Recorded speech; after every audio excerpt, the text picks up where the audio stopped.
For those of you that don't know, along with being a teacher, I'm also a football coach, and as such, I am fluent in what we call coach speak. This coach speak is really just a bunch of phrases and one-liners that have to do with the game of football and motivation in general. And one of those phrases that's thrown around a lot, especially around the time of a big game, is the phrase, "Who wants it more?" And that phrase is a perfect segue into what we're going to be talking about in today's video. From yesterday's video, we learned that though the British Army was vastly superior in almost every single way, the Continental Army did have a few advantages that the British Army did not. And one of those advantages that we're going to be talking about today can't really be seen, but it is very much alive. Continental soldiers had a special advantage over the British: a stronger motivation or desire to win. Continental soldiers believed that they were defending the rights described in the Declaration of Independence. They were fighting to make a better future for themselves and their families. Many thought that these were goals worth dying for. Usually if you're willing to die for something, it's a pretty good sign you care deeply about it. And that's exactly where the Continental Army is.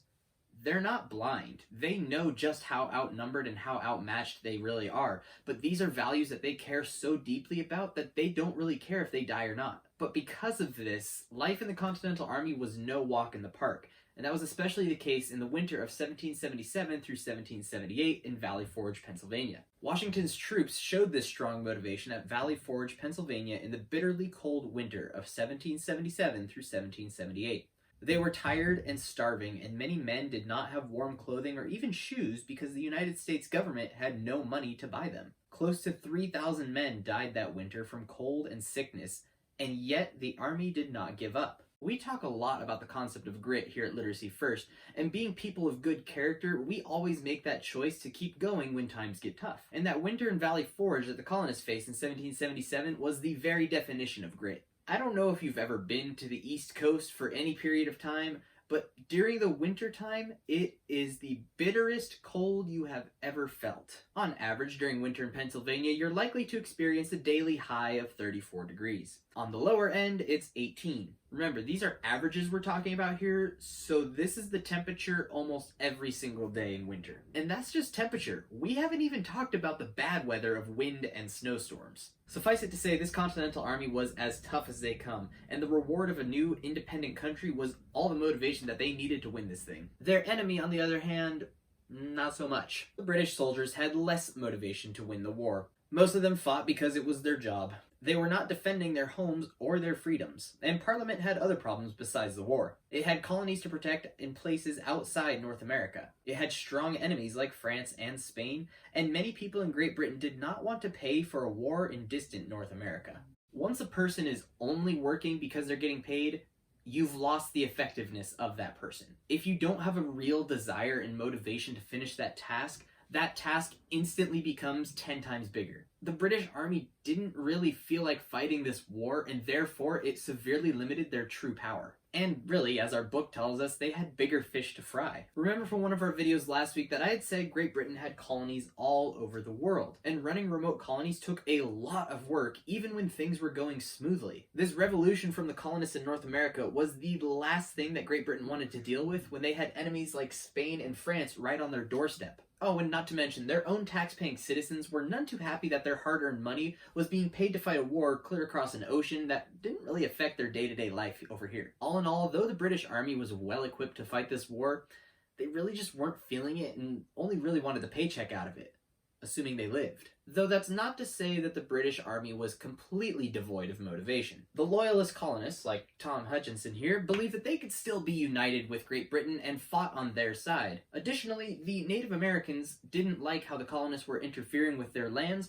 and so they joined the British side so they could get some of their old life back. And lastly, the British Army promised freedom to the slaves, and so motivating them to fight for the British was not so hard to do. So if you take a step back and look at the big picture of things, you'll realize that with proper motivation, people can get a lot more done than you initially expected they could, which I think can be applied to our own personal lives. If something needs to get done, find out what motivates you to do that. Think to yourself, why am I doing this thing? And if you don't get a good response, try and reframe your mind and think, well, what will motivate me to get this thing done? Believe me, I've had to do a lot of things that I was not motivated at all to do. In the times when I thought why it was important to get that thing done, the easier it actually became. The colonists were so incredibly motivated that despite all their setbacks and disadvantages, they still found a way to win the war. Simply put, They wanted it more. And speaking of motivation, let's crack open those workbooks. We're going to be on page 80, section 4, labeled "The Continental Army is Motivated to Win." There are 2 questions that the book is asking us to fill out.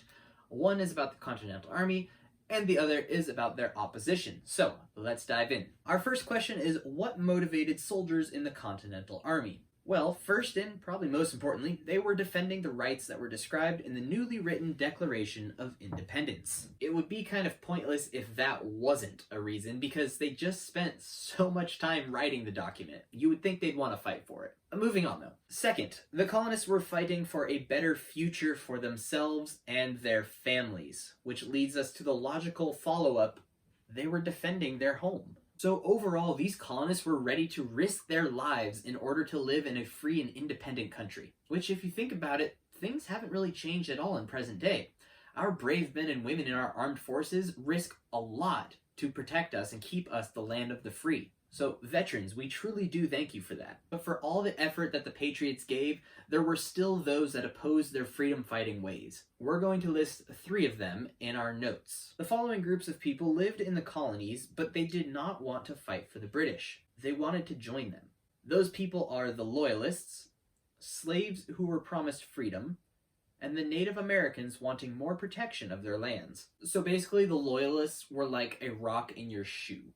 It doesn't completely ruin your day, but it definitely doesn't make things any easier. And the Continental Army already had way more to worry about than their neighbors fighting on the other team. But guys, that's going to do it for today's daily dose of history. Be sure to head back to the Google Classroom and answer our question of the day. And remember, this Friday we will be having our Zoom review session for our history test, which will be next Tuesday the 12th. I'll be sending out those invitations to your emails later this week, so be on the lookout for those. And remember, on May 29th is your next States and Capitals quiz. I have posted the states and capitals you will need to study on our Google Classroom, so be sure to go check that out.